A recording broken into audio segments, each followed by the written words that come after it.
Hello everyone, back tuning into today's first video. You're going to have a look at the weather for the next week to 10 days for today's first video, which is going to take us to around the 21st of April. That's Easter Sunday, of course. We'll be able to extend out beyond that with the extended GFS and also ECM ensembles. We'll have a look at Beijing climate change next 40 days as well. So it's going to be quite an interesting watch. I hope you find it interesting and informative. So, just to say that Easter updates are well and truly underway at Gasworthy's. We're up to update number 3, and Matt will be with you tonight. You'll be able to see the third Easter update at Gasworthy's this evening. Before I do anything else, just to say that we're teaming up with medcheck.co.uk weather instrumentation to give you another prize giveaway over the next few days. So we're going to start this on Easter Sunday. There'll be more details coming up in the next few days telling you what prize we'll be giving away. And you'll find out on Sunday how to enter and be in with the chance of winning the prize that we're going to give away. It's a lovely prize, and there'll be more details about that coming in the next couple of days. But yeah, we'd like to have a competition in the spring around Easter at Gasworthy's, and this could be the 5th year in a row that we've teamed up with MetCheck to bring you a prize. So I think it's going to be really good. But you'll find out in the next day or so what we're giving away, and it's all going to start on Easter it's all going to start on this Sunday, and we'll be giving the prize away on Easter Sunday. So more to come in the days ahead, and a big thank you, of course, to medcheck.co.uk for being our supplier again this year. Right, so let's begin with the Arctic and North Atlantic oscillation observed and forecast chart. So the black line here shows where we've been with the Arctic oscillation. Red lines at the end where the GFS ensembles are forecasting the Arctic oscillation to go. Remember, it's just an index that's reflecting the atmospheric state. It's not driving anything. Just tells you what the atmosphere is doing. At the moment, the Arctic oscillation is in negative territory, so we've got this blocking area of high pressure around Scandinavia to the north of the UK. To be staying with us for certainly into the start of next week, over weekend, into the start of next week. You see the AO does come back up towards neutral later next week, before there's a little bit of a drop there as we head up towards Easter. Maybe, though, as we get through to the final sort of week to 10 days of April, which is this period just here, possibly we are focusing now on the Arctic oscillation begin to move back into positive territory. So possibly signs that we're going to lose this blocking that we've got as we go into the final week to 10 days of the month. This is how the North Atlantic observed and forecast chart is shaping up. So again, the black line shows where we've been with the NAO. Red lines at the end where the GFS ensembles are forecasting the NAO to go. At the moment, we are negative with the NAO. So we've got both of the indexes in negative territory, which is something that we've not had since around October or November. We can see that the forecast from the GFS ensembles is to keep us over the next week generally on the negative side with the NAO. But again, similar to what's happening with the Arctic oscillation, as we look ahead towards the final sort of week or so of April, just possibly the first signs that the NAO is going to start moving into positive territory. So this could be a sign that for the final week of April, heading towards month's end, we possibly see a strengthening of the Azores high, and we possibly are seeing signs of genuine spring-like warmth getting going there as we go through into the final sort of week or so of the month. We should wait and see about that. These are the 500 millibar height anomaly flowcharts from the Penn State University. We've got the ECMWF here on the top, and the GFS, which we'll have a look at in a moment, is on the bottom. 500 millibars, 8,000 feet, is an area in the atmosphere, high pressure, low pressure, are being moved around by the jet stream running above. Red extrapolates high pressure, and blue extrapolates to low pressure. These are the mean flow charts for the next week to 10 days, so it takes us up towards Easter. You can see what's happening with the ECMWF. We've got this large area of above average heights sitting to the east and also to the south of the UK, which means that the jet stream is going to be doing something a little bit like that. We'll be pulling up generally quite mild air, maybe even fairly warmish air from the south, and with the high pressure to our east and south, you would expect a fair amount of dry weather. There is low pressure in the Atlantic, so that low pressure could be starting to bring some showery bursts in from off the Atlantic, particularly to the south and to the west. But it really is quite an anticyclonic signal, and warmer as the winds are coming up from more of a southerly direction. The GFS is very similar, but it's even stronger with that ridge of high pressure. So again, you see the ridge to our east and also to our northeast. Low pressures out around Greenland and the North Atlantic. And so that means doing something like that, floating with jets. And again, you would expect to be pulling up pretty mild, if not quite warm air, from a southerly to southeasterly direction. So they both look pretty anticyclonic and relatively warm and dry in the week to 10-day forecast period. GFS ensembles for London looking like this. The red line here is the 30-year upper air temperature average for London, and we're starting off below average at the moment. Well, actually starting off just there. So for upper air temperatures, it's still a little bit above average, but of course we're having some pretty cold nights at the moment. Just generally turning colder though through Friday and into the weekend. We are going to have this cold snap with easterly winds coming up over the weekend, and the chance of more hard overnight frost. Into next week, you see the temperatures are recovering, and as we go through the final sort of 10 days of April, this period just here looks like they're going solidly above average. So a cold snap tomorrow and into the weekend, just about lasting into the start of next week. And then it turns milder through the early part of next week. We get towards Easter and beyond, and it looks like we're going into a much milder spell of weather. As far as precipitation is concerned, loads of dry weather coming up over the next few days. Some showery bursts just before Easter, perhaps, and then generally drier again as we go over and after the Easter weekend. Overall, that looks like a very dry ensemble chart. There's very little in the way of rain to be seen there, so it looks like we're going back to high and dry once again. Temperature anomalies on the 11th to the 19th of April. Colder than average, below average temperature anomalies continue. Expect to see these warming up though over the next few days as next week's milder conditions start to come into view. And still very dry precipitation anomalies from the 11th to the 19th of April, drier than average substantially across the UK, Ireland, and in fact most of Northern Europe coming out drier than average. This is how the GFS operational 6 o'clock run is looking for Sunday, pulling in cold east or northeasterly winds. You will feel the chill over the weekend. That's going to last into Monday too. By Tuesday, we're just starting to back the wind a little bit more southeasterly, so we'll cut off that cold northeasterly supply. Temperatures will begin to stage a recovery, but there could be some showery bursts in the south and the southwest too.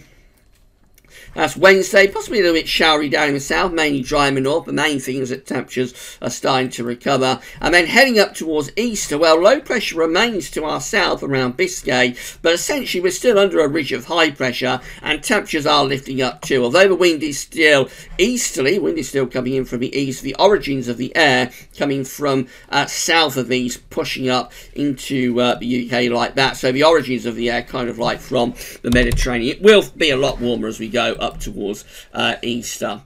Into the Easter weekend itself, this is Easter Sunday, for example, day 10, 21st of April. We've got high pressure over Scandinavia still, low pressure down to our south, bringing in this slack easy flow. This low pressure could be producing some showery bursts of rain down in the south, but essentially we are still under high pressure. This high pressure strengthens as we go into the extended range. So we're a little bit beyond Easter now to Tuesday, 23rd of April. We're under quite a big ridge of high pressure, lots of dry and fine conditions going on there. In the very extended range, that high pressure begins to move up towards Greenland. We're having a go at putting some cold and northerly winds down again by the 27th of April. I'm not sure about that at all. GFS parallel run has a wind in from the east again on Sunday, so that looks pretty cold over the weekend and into the start of next week. But through next week, we lose those easterly winds. Winds turn rather slack, but the air is coming up from central and southern parts of Europe, so it's a lot milder, if not warmer. Moving up towards Easter and into the Easter weekend, well, high pressure reasserts itself, so again, lots of dry weather there as we go into the Easter weekend. That's Sunday, 21st of April, Easter day, and we've got high pressure pressure again over the top of the country, so it's mainly dry, and you would have thought relatively pleasant temperatures as well. Beyond that, high pressure sticking around, although moving out to our west. Again, like the GFS operational, the parallel is hinting at trying to pull down some cold winds from the north there in the closing days of April. Again, very, very dubious about that. So it's got an idea of retrogression, taking the high pressure up towards Greenland, but it's right up the very extended range, 2 weeks away, so great caution is needed on that. ECM has the easterly winds coming in over weekend, and they will be cold into next week. Those easterlies back to southeasterlies, and it starts to turn a lot milder. A little bit showery in the south and southwest as we go through next week, but for the eastern part of the country, the northeastern part of the country, lots of dry weather. This is how we're looking on Thursday, the 18th of April. We're actually pulling up a southerly wind there, so could be very mild, if not quite warm, but there is a risk of some pretty wet weather out to the southwest of the country. And then as we get towards Easter itself, we find low pressure actually trying to break through, at least for a while. So this is a little bit different compared to the GFS. It's a little bit more unsettled, although by Easter Sunday it looks like we're trying to reassert the Azores high once again. These are the options that are on the table within the ECM ensembles at day 10, which of course is Easter Sunday. It's the 21st of April, 240 hours away. We've got 18 members of the ECM ensembles that look like this. So we've got high pressure to our north up here, but we also have it extending down to our west, bit of low pressure to the southeast, so quite messy, but overall high pressure is fairly dominant with that. Then we've got 18, another 18, including the control and operational ECM run. The operational run is the run we're just looking at, of course, that have low pressure out to west of us. High pressure is to our south and also to the east, but a little bit more unsettled as we saw with the ECM operational run. Just a little bit more influence through, from low pressure there. And then we've got 15 that have a strong ridge of high pressure from the Atlantic into the UK and going up to Scandinavia as well, but jet stream pushed off at there. So these ones, these 15 just here, are by far the driest and warmest option. They're really dominated by high pressure, and we're on the warm side of the jet too. In 2 weeks' time, which is the 26th of April, 360 hours away, we have almost a 50-50 split within the ECM ensembles. Whoops, I've just better answer the phone. Sorry about that.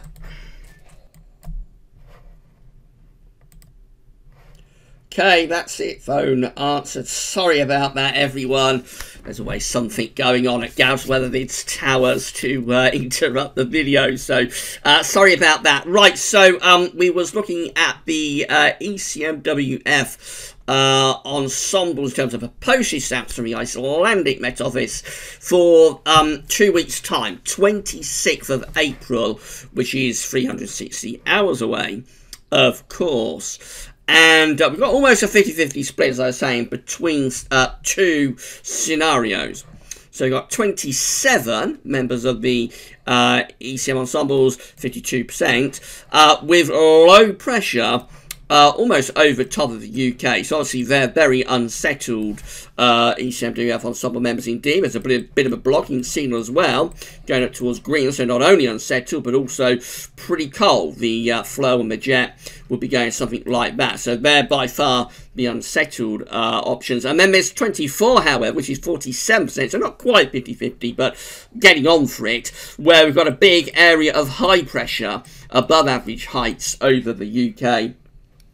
With these ones, obviously, the jet stream is shoved off to the north. So, as I say, big split there between what happens in 2 weeks' time. Either very unsettled and quite cold, or much more settled and quite warm. Let's have a look at Beijing Climate Centre before we pack up. So, these are 500 millibar heights, and they're broken down into 10-day periods. The first 10-day period will take us from today, the 11th, through to the 20th of April. And the coming 10 days with Beijing Climate Centre, 500 millibar heights, looking quite unsettled. Low pressure is out to the west of the country. Got the blocking signal up to the north as well. So bringing in those easterly winds. I think that's a bit over top, though, with the below average heights. I don't think it'll be quite as unsettled as you would assume by looking at that. The next 10-day period is going from the 21st through to the 30th of April with below average heights out in the middle of the Atlantic. Heights appear to be rising over and to the south of the UK, so that's pulling winds into more of a southerly, southeasterly direction. Should be warmer and probably quite a bit drier as well. The next 10-day period takes us from the 1st through to the 10th of May, and that continues as well with above average heights again over and to the east of the country, below average heights in the Atlantic, and we're bringing up probably quite a warm and dry southerly to southeasterly wind with that one. So that implies quite a warm and dry start to May. Actually, and then we go through to the final 10-day period, which is the 11th to the 20th of May, and we go rather westerly. Below average heights appear across Greenland and Iceland, above average heights in the middle of the Atlantic going into Spain and Portugal. That's increasing westerly flow with the jet stream coming through the UK. So that could take us into quite an unsettled and relatively cool changeable type pattern as we go through into the middle of May. So rather changeable actually from the Beijing Climate Centre. But I'm not sure the first 10 days is going to be quite as unsettled as it looks like. So how seriously we take the rest of that, I'm not sure. We'll be doing JMA Friday tomorrow, of course. We'll have a look at the Japanese and CFS V2 models. Finally, if you are enjoying the videos at Gazworthy's at the moment, telephone interruptions included, then please can you consider becoming a patron for Gazworthy. We've got 61 patrons so far. Hello, and a big thank you to all of our patrons. So if you'd like to become a patron for Gazworthy, you should just come to the Gazworthy's Patreon page. You sign up for a Patreon account, and then you can pledge an ongoing monthly donation to Gazworthy. It can be anything from $1 a month upwards. You'll pull in with the rest of the patrons, all the other 61 patrons, and you'll all going together, and you will be helping us to fund the website and keep the content online. So a big thank you to all of Gazworthy's patrons. Big thank you to you. Alternatively, you can become a donor for Gazworthy's via PayPal. So this is really simple. You just come to the Gazworthy's PayPal page, you sign into your PayPal account, and you can give a one-off donation to Gazworthy's. Again, you'll be helping us to fund the website and keep content online. And whether you do it through PayPal or Patreon, you'll get a shout out in videos. We'll say big thank you to all of you for your donations. So yeah, thanks so much to everybody for doing that. You're helping us to keep content online and pay for our website. So a big thank you to all the patrons and all the donors for Gazworthy's. We'll be back this evening with the 3rd Easter update, so come back for that then. But that's all for now, and thanks for watching.